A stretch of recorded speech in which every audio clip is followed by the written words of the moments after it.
24 ಏಕಾದಶಿಯ ಫಲ ನೀಡುವ ನಿರ್ಜಲ ಏಕಾದಶಿ. ಜೂನ್ನಲ್ಲಿ ಆಚರಣೆಯ ದಿನಾಂಕ ಮತ್ತು ಪೂಜಾ ವಿಧಿ ಹೀಗಿದೆ. ಒಂದು ವರ್ಷದಲ್ಲಿ ಒಟ್ಟು 24 ಏಕಾದಶಿಗಳು ಬರುತ್ತವೆ. ಹಿಂದೂ ಧರ್ಮದಲ್ಲಿ ಪ್ರತಿಯೊಂದು ಏಕಾದಶಿಗೂ ತನ್ನದೇ ಆದ ಮಹತ್ವವಿದೆ. ಆದರೆ ನಿರ್ಜಲ ಏಕಾದಶಿ ಎಲ್ಲಕ್ಕಿಂತ ವಿಶೇಷವಾಗಿದೆ. ನಿರ್ಜಲ ಏಕಾದಶಿಯಂದು ಉಪವಾಸ ಆಚರಿಸುವುದರಿಂದ 24 ಏಕಾದಶಿಗಳನ್ನು ಆಚರಿಸುವಷ್ಟೇ ಫಲ ಸಿಗುತ್ತದೆ ಎನ್ನುವುದು ಧಾರ್ಮಿಕ ನಂಬಿಕೆ. ನಿರ್ಜಲ ಏಕಾದಶಿ ಉಪವಾಸವನ್ನು ಆಚರಿಸುವುದರಿಂದ ಭಕ್ತರಿಗೆ ಅಪೇಕ್ಷಿತ ಫಲಿತಾಂಶಗಳು ದೊರೆಯುತ್ತವೆ. ಇದು ಜೀವನದಲ್ಲಿ ಸಂತೋಷ ಮತ್ತು ಸಮೃದ್ಧಿಯನ್ನು ತರುತ್ತದೆ, ಮೋಕ್ಷ ಸಿಗಲು ಸಹಾಯ ಮಾಡುತ್ತದೆ. ನಿರ್ಜಲ ಏಕಾದಶಿ ಉಪವಾಸವನ್ನು ಆಹಾರ ಅಥವಾ ನೀರನ್ನು ಸೇವಿಸದೆ ಆಚರಿಸಬೇಕು. ಹಾಗಾಗಿ ಇದರ ಆಚರಣೆ ಅತ್ಯಂತ ಕಷ್ಟಕರವೆಂದು ಪರಿಗಣಿಸಲಾಗುತ್ತದೆ. ನಿರ್ಜಲ ಏಕಾದಶಿಯನ್ನು ಭೀಮಸೇನಿ ಏಕಾದಶಿ ಎಂದೂ ಕರೆಯುತ್ತಾರೆ. ವ್ಯಾಸರ ಆಜ್ಞೆಯ ಮೇರೆಗೆ ಭೀಮನು ನಿರ್ಜಲ ಏಕಾದಶಿ ಉಪವಾಸವನ್ನು ಆಚರಿಸಿದನು. ಪರಿಣಾಮವಾಗಿ ಈ ಏಕಾದಶಿಯನ್ನು ಭೀಮಸೇನಿ ಏಕಾದಶಿ ಎಂದೂ ಕರೆಯುತ್ತಾರೆ. ಮೋಕ್ಷವನ್ನು ಪಡೆಯಲು ಭೀಮನು ನಿರ್ಜಲ ಏಕಾದಶಿ ಉಪವಾಸ ವ್ರತವನ್ನು ಕೈಗೊಂಡ ಎನ್ನಲಾಗಿದೆ. ನಿರ್ಜಲ ಏಕಾದಶಿಯಂದು ವಿಷ್ಣು ಮತ್ತು ಲಕ್ಷ್ಮೀದೇವಿಯನ್ನೂ ಪೂಜಿಸಲಾಗುತ್ತದೆ. ಈ ದಿನ ಕೃಷ್ಣನನ್ನು ಸಹ ಪೂಜಿಸಲಾಗುತ್ತದೆ. ನಿರ್ಜಲ ಏಕಾದಶಿಯಂದು ಮಾಡುವ ದಾನಕ್ಕೆ ವಿಶೇಷ ಮಹತ್ವವಿದೆ. ಈ ದಿನ ದಾನ ಮಾಡುವುದು ವಿಶೇಷವಾಗಿ ಶುಭವೆಂದು ಪರಿಗಣಿಸಲಾಗುತ್ತದೆ. ನಿರ್ಜಲ ಏಕಾದಶಿ ಉಪವಾಸವನ್ನು ಯಾವಾಗ ಆಚರಿಸಲಾಗುತ್ತದೆ? ಜ್ಯೇಷ್ಠ ಮಾಸದ ಶುಕ್ಲ ಪಕ್ಷದ ಏಕಾದಶಿ ತಿಥಿಯಂದು ನಿರ್ಜಲ ಏಕಾದಶಿ ಉಪವಾಸವನ್ನು ಆಚರಿಸಲಾಗುತ್ತದೆ. ಈ ವರ್ಷ ಜ್ಯೇಷ್ಠ ಮಾಸದ ಶುಕ್ಲ ಪಕ್ಷದ ಏಕಾದಶಿ ತಿಥಿಯು ಜೂನ್ 24, 2026 ಸಂಜೆ 6:12ಕ್ಕೆ ಪ್ರಾರಂಭವಾಗುತ್ತದೆ. ಏಕಾದಶಿ ತಿಥಿಯು ಜೂನ್ 25, 2026 ರಾತ್ರಿ 8:09ಕ್ಕೆ ಕೊನೆಗೊಳ್ಳುತ್ತದೆ. ಉದಯ ತಿಥಿಯ ಪ್ರಕಾರ ನಿರ್ಜಲ ಏಕಾದಶಿ ಉಪವಾಸವನ್ನು ಜೂನ್ 25, 2026 ಗುರುವಾರ ಆಚರಿಸಲಾಗುತ್ತದೆ. ಜೂನ್ 26 ಬೆಳಗ್ಗೆ 5:25 ಬೆಳಗ್ಗೆ 8:13 ನಡುವೆ ನಿರ್ಜಲ ಏಕಾದಶಿ ಉಪವಾಸವನ್ನು ಮುರಿಯುವುದು ಶುಭವೆಂದು ಹೇಳಲಾಗುತ್ತದೆ. 2026 ನಿರ್ಜಲ ಏಕಾದಶಿಯಂದು ಉಂಟಾಗುವ ಶುಭ ಯೋಗಗಳು. ಈ ವರ್ಷ ನಿರ್ಜಲ ಏಕಾದಶಿ ಗುರುವಾರ ಬರುತ್ತದೆ. ಗುರುವಾರವನ್ನು ವಿಷ್ಣುವಿಗೆ ಸಮರ್ಪಿತವೆಂದು ಪರಿಗಣಿಸಲಾಗುತ್ತದೆ. ಆದ್ದರಿಂದ ಈ ದಿನ ಬರುವ ಏಕಾದಶಿಗೆ ಹೆಚ್ಚಿನ ಮಹತ್ವವಿದೆ. ಈ ವರ್ಷ ನಿರ್ಜಲ ಏಕಾದಶಿಯಂದು ಸ್ವಾತಿ ನಕ್ಷತ್ರ ಮತ್ತು ಶಿವಯೋಗವು ರೂಪುಗೊಳ್ಳುತ್ತಿವೆ.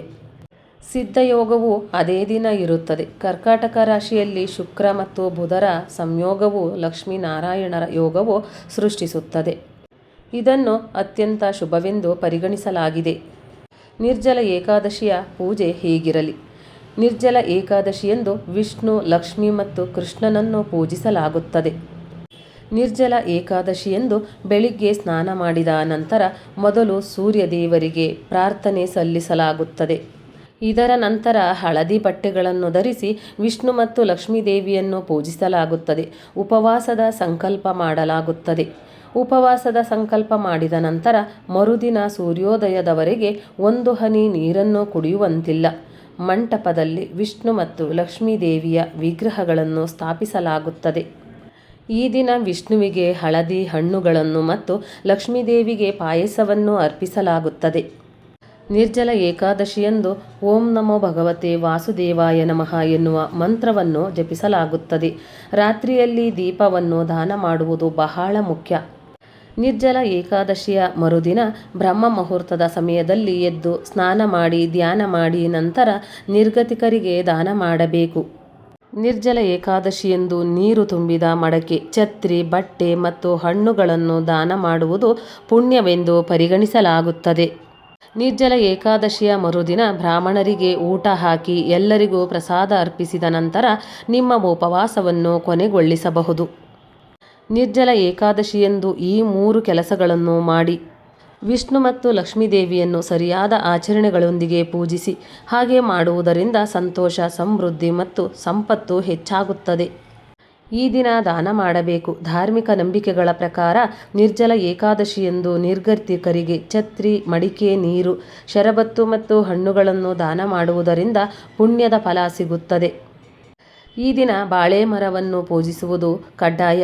ಧಾರ್ಮಿಕ ನಂಬಿಕೆಗಳ ಪ್ರಕಾರ ಬಾಳೆ ಮರವು ವಿಷ್ಣುವಿನ ವಾಸಸ್ಥಾನ ಎಂದು ನಂಬಲಾಗಿದೆ. ನಿರ್ಜಲ ಏಕಾದಶಿಯಂದು ಬಾಳೆ ಮರವನ್ನು ಪೂಜಿಸಿ ಅದಕ್ಕೆ ನೀರು ಅರ್ಪಿಸುವುದರಿಂದ ವಿಶೇಷ ಪುಣ್ಯ ದೊರೆಯುತ್ತವೆ. ಇದು ಮೋಕ್ಷವನ್ನು ಪಡೆಯಲು ದಾರಿ ಮಾಡಿಕೊಡುತ್ತದೆ. ವ್ರತದ ಕಥೆಯು ಮಹಾಭಾರತದ ಕಾಲದ ಭೀಮಸೇನನಿಗೆ ಸಂಬಂಧಿಸಿದೆ. ಉಪವಾಸವಿಲ್ಲದೆ ಉಳಿಯಲು ಸಾಧ್ಯವಾಗದ ಭೀಮನು ತನ್ನೆಲ್ಲ ಪಾಪಗಳನ್ನು ಕಳೆದುಕೊಂಡು ಮೋಕ್ಷ ಪಡೆಯಲು ವೇದವ್ಯಾಸರ ಸಲಹೆಯಂತೆ ವರ್ಷದ ಈ ಏಕಾದಶಿಯನ್ನು ನಿರ್ಜಲವಾಗಿ, ನೀರು ಸಹ ಕುಡಿಯದೆ ಆಚರಿಸಿ ಯಶಸ್ವಿಯಾದನು.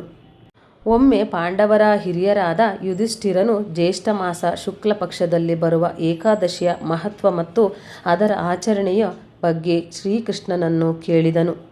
ಆಗ ಶ್ರೀಕೃಷ್ಣನು ಈ ವ್ರತದ ನಿಯಮಗಳು ಬಹಳ ಕಠಿಣವಾಗಿರುವುದರಿಂದ ಇದನ್ನು ಮಹರ್ಷಿ ವೇದವ್ಯಾಸರು ತಿಳಿಸಿಕೊಡಲಿದ್ದಾರೆ ಎಂದನು. ಅದರಂತೆ ವೇದವ್ಯಾಸರು ಏಕಾದಶಿಯ ಮಹತ್ವವನ್ನು ವಿವರಿಸುತ್ತಾ, ಯಾರು ಏಕಾದಶಿ ದಿನದಂದು ಅನ್ನ ಜಲ ಎರಡನ್ನೂ ತ್ಯಜಿಸಿ ಉಪವಾಸವಿರುತ್ತಾರೋ ಅವರಿಗೆ ವರ್ಷದ ಎಲ್ಲ 24 ಏಕಾದಶಿಗಳ ಪುಣ್ಯಫಲ ಸಿಗುತ್ತದೆ ಎಂದರು. ಇದನ್ನು ಕೇಳಿದ ಭೀಮನಿಗೆ ಚಿಂತೆಯಾಯಿತು. ಏಕೆಂದರೆ ಭೀಮನಿಗೆ ಅಪಾರವಾದ ಹಸಿವು. ಆತ ಉಪವಾಸವಿರುವುದು ಅಸಾಧ್ಯವಾಗಿತ್ತು. ಭೀಮನು ವ್ಯಾಸರಲ್ಲಿ, ಪಿತಾಮಹರೇ, ನನ್ನ ಹೊಟ್ಟೆಯಲ್ಲಿ ಬೃಹತ್ ಜಠರಾಗ್ನಿ ಇದೆ. ನನಗೆ ಒಂದು ಹೊತ್ತು ಊಟ ಮಾಡದಿದ್ದರೆ ಇರಲು ಸಾಧ್ಯವಿಲ್ಲ. ಹೀಗಾಗಿ ಉಪವಾಸವಿಲ್ಲದೆ ನಾನು ಮುಕ್ತಿ ಪಡೆಯುವ ಮಾರ್ಗವನ್ನು ದಯವಿಟ್ಟು ತಿಳಿಸಿ ಎಂದು ಬೇಡಿಕೊಂಡನು. ಅದಕ್ಕೆ ವೇದವ್ಯಾಸರು, ಭೀಮನೇ, ನಿನಗೆ ಉಪವಾಸವಿರಲು ಸಾಧ್ಯವಿಲ್ಲದಿದ್ದರೆ ನೀನು ವರ್ಷದ ಯಾವುದೇ ಏಕಾದಶಿಯಂದು ಅನ್ನವನ್ನು ತ್ಯಜಿಸಿ ಕೇವಲ ಹಣ್ಣು ಅಥವಾ ಜಲವನ್ನು ಸೇವಿಸಬಹುದು. ಆದರೆ ನಿನಗೆ ಮೋಕ್ಷ ಮತ್ತು ಇಡೀ ವರ್ಷದ ಏಕಾದಶಿಗಳ ಪುಣ್ಯ ಬೇಕಿದ್ದರೆ ಜ್ಯೇಷ್ಠ ಮಾಸದ ಶುಕ್ಲ ಪಕ್ಷದ ಏಕಾದಶಿಯಂದು ಯಾವುದೇ ಆಹಾರ ಮತ್ತು ನೀರನ್ನು ಮುಟ್ಟದೆ ನಿರ್ಜಲ ವ್ರತವನ್ನು ಆಚರಿಸಬೇಕು ಎಂದರು. ವೇದವ್ಯಾಸರ ಮಾತಿನಂತೆ ಭೀಮನು ಅದೇ ಕಠಿಣ ನಿಯಮಗಳನ್ನು ಪಾಲಿಸಿ ಇಡೀ 24 ಗಂಟೆಗಳ ಕಾಲ ಒಂದು ಹನಿ ನೀರನ್ನೂ ಕುಡಿಯದೆ ಈ ವ್ರತವನ್ನು ಆಚರಿಸಿದನು. ಈ ಕಠಿಣವಾದ ವ್ರತದಿಂದಾಗಿ ಭೀಮನ ಪಾಪಗಳೆಲ್ಲವೂ ನಾಶವಾಗಿ ದೈವಿಕ ಶಕ್ತಿಯು ಲಭಿಸಿತು. ಅಂದಿನಿಂದ ಈ ವ್ರತವನ್ನು ಪಾಂಡವ ನಿರ್ಜಲ ಏಕಾದಶಿ ಅಥವಾ ಭೀಮಸೇನಿ ಏಕಾದಶಿ ಎಂದು ಕರೆಯಲಾಗುತ್ತದೆ. ಸ್ನೇಹಿತರೆ, ಈ ಮಾಹಿತಿ ನಿಮಗೆ ಇಷ್ಟವಾಗಿದ್ದಲ್ಲಿ ಇನ್ನೂ ಹೆಚ್ಚಿನ ಮಾಹಿತಿಗಾಗಿ ಲೈಕ್ ಮಾಡಿ, ಶೇರ್ ಮಾಡಿ, ಚಾನಲ್ಗೆ ಸಬ್ಸ್ಕ್ರೈಬ್ ಮಾಡಿ. ಧನ್ಯವಾದಗಳು.